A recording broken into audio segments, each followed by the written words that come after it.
નમસ્કાર મિત્રો, તાપી જિલ્લાની એકમાત્ર નંબર 1 ન્યૂઝ ચેનલ સમય ક્રાંતિ ન્યૂઝ બુલેટિનમાં વિગતવાર સમાચાર નિહાળો। સોંગરના માંડલ ટોલ નાકા પર થયેલા નુકસાન અને ટોલ પર અવ્યવસ્થા ઊભી કરનારા 27 આંદોલનકારીઓ પર ગુનો નોંધાયો।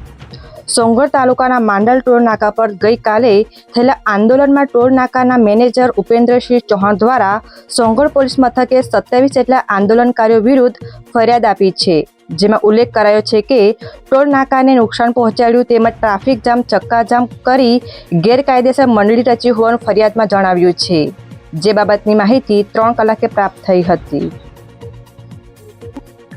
વાલોડના બાજીપુરા ગામના નવી વસાહત વિસ્તારમાં લોખંડની છીણી વડે આધેડ પર હુમલો કરવામાં આવ્યો। વાલોડ તાલુકાના બાજીપુરા ગામની નવી વસાહત વિસ્તારમાં સામાન્ય બાબતે ફરિયાદી કાસમ ડુંગરીવાલાને લોખંડની છીણી વડે ગુમાનભાઈ ચૌધરીએ માર મારી ગંભીર ઈજાઓ પહોંચાડી હતી।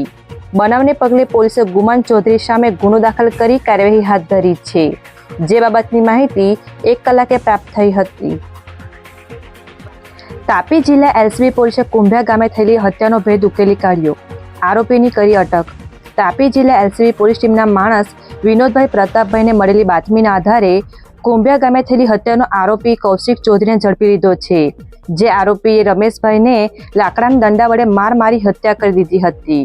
પોલીસ સમક્ષ કબૂલાત કરતા પોલીસે આરોપીને અટક કરી કાર્યવાહી હાથ ધરી છે, જે બાબતની માહિતી 12 કલાકે પ્રાપ્ત થઈ હતી। વાલોડના કલમકુઈ ગામમાંથી પસાર થતી નહેરમાંથી મહિલાની લાશ મળી આવી।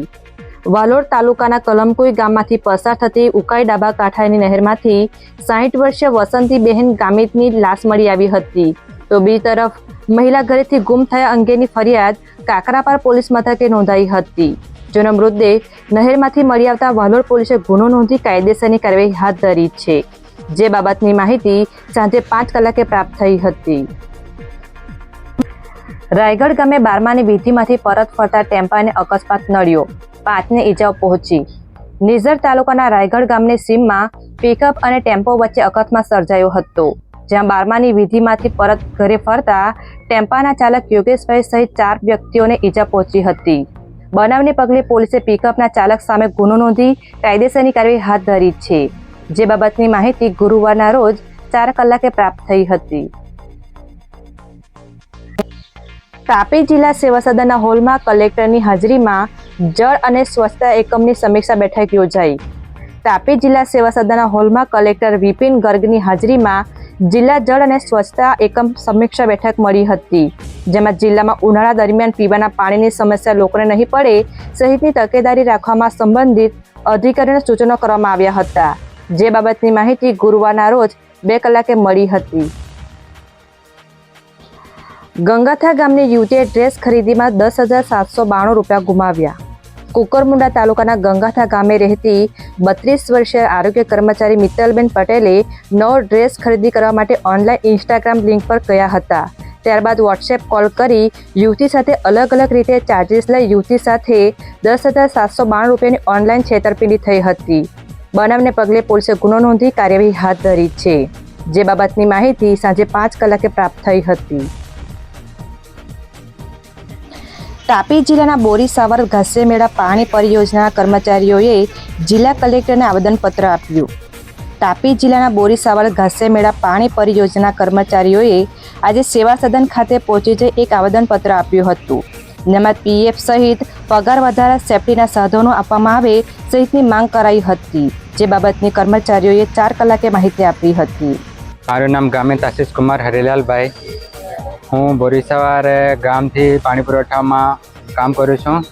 ત્યાંથી અમે લોકો આજ રોજ કલેક્ટર સાહેબને અરજી આપવામાં આવ્યા હતા, જે અમારી બાબત છે કે અમને પગાર ટાઈમસર આપવામાં આવે, પગાર વધારો, પીએફ પ્લસ બોનસ અમને આપવામાં આવે, સેફ્ટી કિટ આપવામાં આવે, જે અમને આપતા નથી।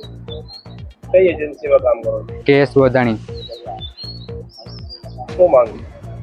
જે કંઈ અમને સરકારી ધારા મુજબ જે ચૂકવવામાં આવતું હોય બિલ પગાર એ અમને આપવામાં આવે।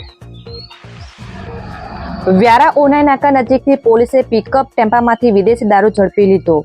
તાપી જિલ્લા પ્રોબેશન સ્કોડને મળેલી બાતમીના આધારે વ્યારા ઉનાઈ નાકા નજીકથી પિકઅપ ટેમ્પામાંથી વિદેશી દારૂની 26 બોટલ સાથે 2 આરોપી લાલજી કોટવાડિયા અને નિલેશ કોટવાડિયાને ઝડપી લઈ એક આરોપી ગોફરુભાઈને વોન્ટેડ જાહેર કરી કાર્યવાહી હાથ ધરી છે, જે બાબતની માહિતી ગુરુવારના રોજ 4 કલાકે પ્રાપ્ત થઈ હતી. સમય ક્રાંતિ ન્યૂઝ ચેનલમાં તાપીના સમાચાર મેળવવા માટે ચેનલને યુટ્યુબમાં જઈ સબસ્ક્રાઇબ અવશ્ય કરી લેશો અને લિંક તમારા મિત્રો પર શેર કરશો. આવતીકાલે ફરી મળીશું નવા સમાચાર અને અપડેટ સાથે.